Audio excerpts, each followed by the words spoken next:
If you're new to this channel, we are Eddie and Sarah. We are digital nomads, and in the last 4 years, we have been documenting our journey of slow travel. To say we absolutely love Thailand is an understatement. This will always be one of our favorite countries in the world, and it's time to go back. In this video, we want to share with you how we applied and got the new Thailand Digital Nomad visa. If you've been researching Thailand as a destination, then you might have seen that over the summer there was a lot of news about their new digital nomad visa called the Destination Thailand Visa, or the DTV. This is aimed at those travelers who are looking to do workations, so they want to work and they want to travel in Thailand. Anyone who has this visa can stay in Thailand for up to 180 days per year, and the good news is the visa itself is valid for 5 years. I think this shows that the Thai government just gets how the world has shifted in the last few years to remote work being so popular, and it shows a real understanding for who digital nomads are and what they want as well. Until now, many digital nomads either had to stay in a country for a short period of time on a tourist visa, which of course is far from ideal as they continue to work remotely, or think about staying longer term and apply for residency. And the DTV solves this. I should mention that you can also qualify for this visa if you're planning to visit Thailand to participate in soft power activities. So these include Thai boxing or cooking classes, sports training, medical treatments, taking short-term educational courses or seminars, or joining artistic or musical festivals. But for the purpose of this video, we're going to focus on workations as the reason for applying for the DTV visa. So what do you get with this visa? Here is a quick summary. It lasts for 5 years. It is multiple entry, so you can go in and out of Thailand as many times as you want without having to apply for a visa every time you come back in. Every year, you can stay for a period of 180 days, and you can actually extend this once a year as well. You have to be at least 20 years old to be able to apply. And if you are traveling to Thailand with your spouse and your children, then yes, you can actually include them in the application as well. Just a quick reminder that the DTV allows you to work legally in Thailand, but it is still a type of tourist visa.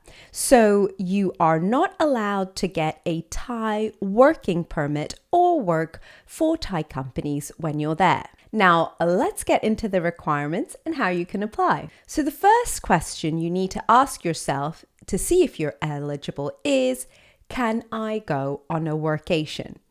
Typically, the types of workers who can go on workations are digital nomads, freelancers, or remote workers. Basically, if you work remotely for a foreign company or you work for yourself, then this visa is absolutely perfect for you. Now, we plan our travels well in advance, and obviously, as this is Thailand, we are super excited to apply for the visa. But the recommendation is that you should only apply when you have about 3 months or less before you intend to travel. And how do you apply?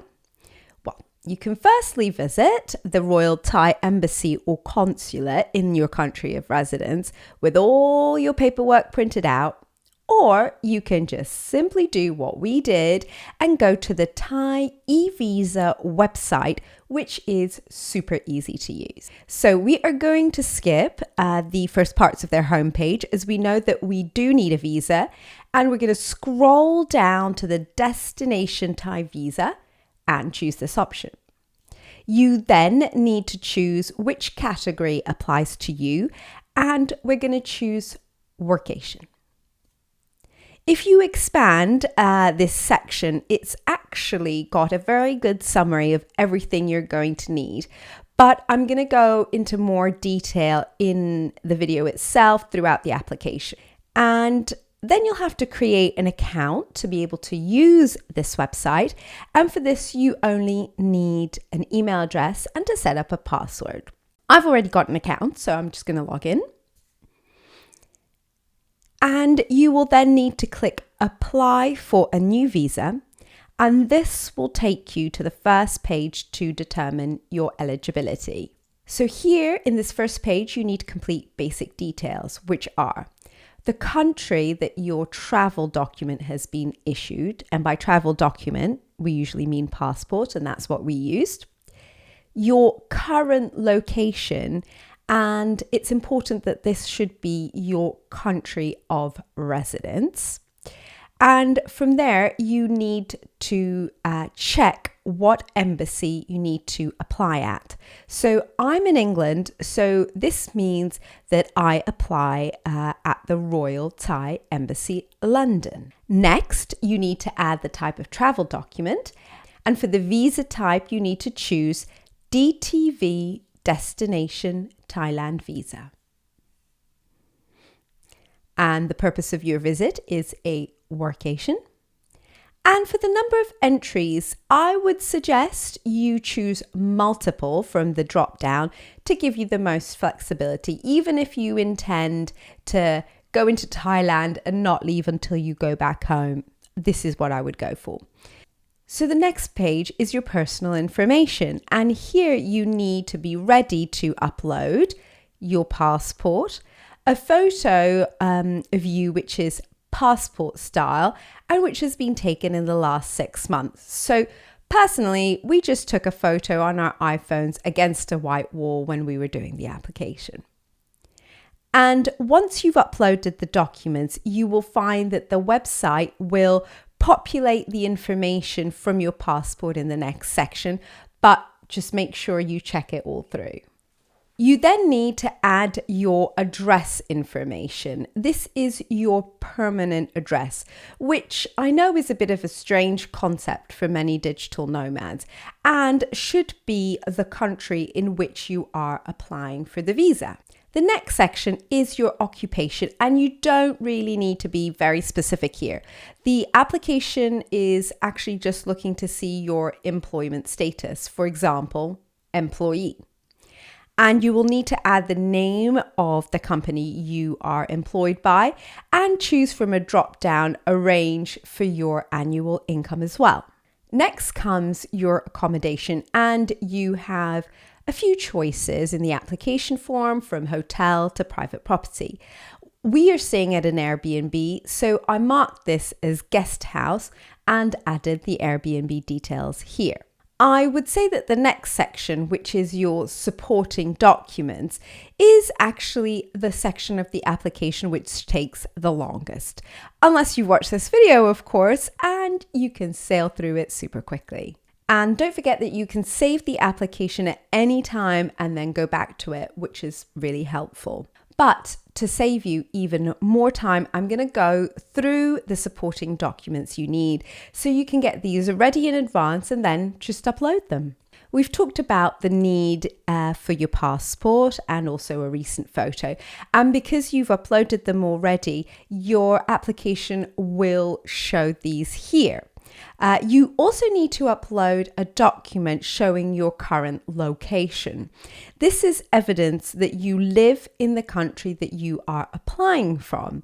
In my case, I'm applying from the UK, so I've attached evidence that shows my residence in the UK. If you are a homeowner, this could be a utility bill, for example, or if you rent, it could be a copy of your rental agreement. The next step is financial evidence, and you need to show that you have no less than 500,000 Thai baht in your bank account. That is around 11,500 pounds sterling in the UK, or just under 15,000 US dollars. You will need to upload a bank statement showing this amount, at least this amount, and make sure that the bank statement is also less than 3 months old. The bank statement should also have your name and your address. Instead of a bank statement, you can have a sponsorship letter, but I'm not going to be covering that in this video. Then the final document is evidence of your employment or your professional portfolio. So here I would suggest that you attach a copy of your employment contract, for example. And if you're a freelancer and you have your own company, but do not have a written employment contract, then I would suggest you submit a letter on the company letterhead explaining the following: that the letter has been written in support of your application for the DTV, confirming your employment status and your job role, and also attaching a copy of your recent payslip. And then you're practically done. So click the done button and you'll get a chance to review all the information you've added. Make sure that you check it through and it's correct before you confirm your application. And this will then take you to the payment page where you can insert your card details. The fee for the DTV visa is £300 sterling here in the UK, which is around 390 US dollars or 360 euros. It's important that I highlight that the fee is non-refundable. But if you have got to this stage in the application where you have spent time getting all the documents, then I'm pretty sure that you're sure that you want to get this visa. So after you've inserted the card details, you have to be a little bit patient with this website. The website is not the best at showing that payment has gone through quickly and can sometimes throw up an error. But you will get an email confirmation that your application has been submitted, and it will also include a receipt for the payment as well. The Thai e-visa website also has a dashboard which shows your applications, and you can also check this if you're unsure whether it went through or not. From my own experience, it takes about a week to get the e-visa through, but I would say don't leave this until the last minute, just in case they have any other questions that they want to ask you or request any further information. And the visa will be sent to you via email, but you can always check the status and download a further copy through the Thai e-visa dashboard as well. So I hope you found this video helpful, and I do hope that you get your destination Thailand visa so that you can visit this incredible country. This video is a little bit different from our usual travel vlog type, but we wanted to start sharing with you the preparation side of being a digital nomad. I would love to know in the comments if you do want to see more content like this. If you did enjoy this video, please consider subscribing to our channel because you will soon be able to see all our adventures in Thailand. Which reminds me, I better start packing.